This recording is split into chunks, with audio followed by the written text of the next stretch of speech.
Mobilizing private sector finance for climate and green growth in South Sudan.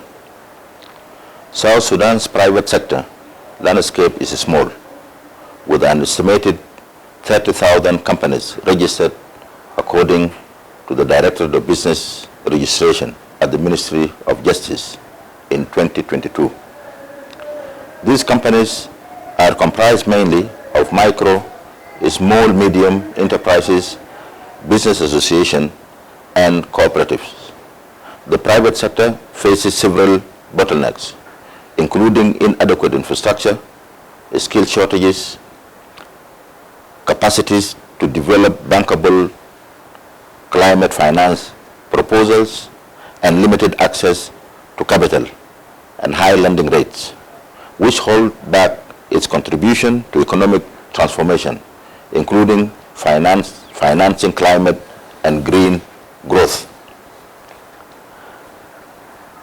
Other constraining factors include a high level of informality, weak human capital, especially entrepreneurship abilities, and increased business cost.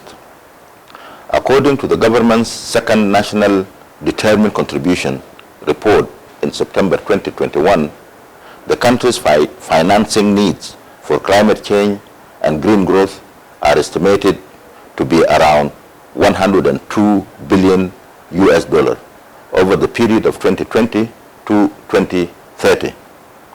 These resources will be used to address climate adaptation and mitigation across various sectors, including agriculture, livestock, fisheries, forests, and disaster risk management.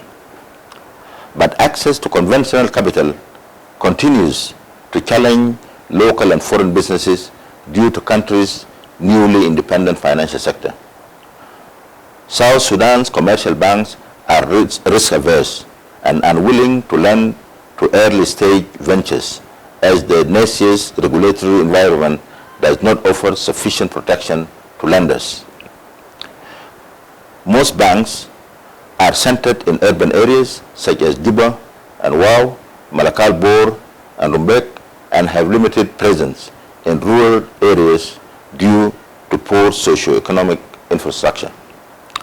Despite the challenges, there are several sectors with potentials for private investment and business development beside the oil sector. These potentials are mainly in agriculture, telecommunications, renewable energy, road and transport, and industrial diversification, among others.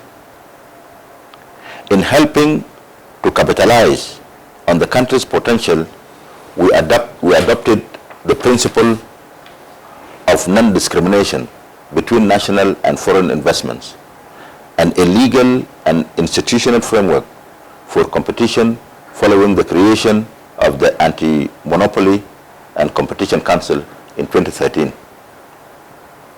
In addition, the government is also seeking to introduce best practices and measures to enforce the rule of law and respect for property rights. Promoting digital entrepreneurship will be critical in creating a business ecosystem that supports firms in generating new products and services. Furthermore, with support from the African Development Bank, the government is taking measures to prepare the legal and regulatory framework for public-private partnership, PPPs, to catalyze private investment and finance.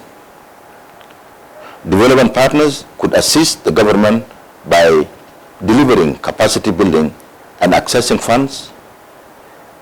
They manage an external climate finance resources such as the Green Climate Fund, Global Environment Facility, Climate Investment Facility, and Adaptation Fund.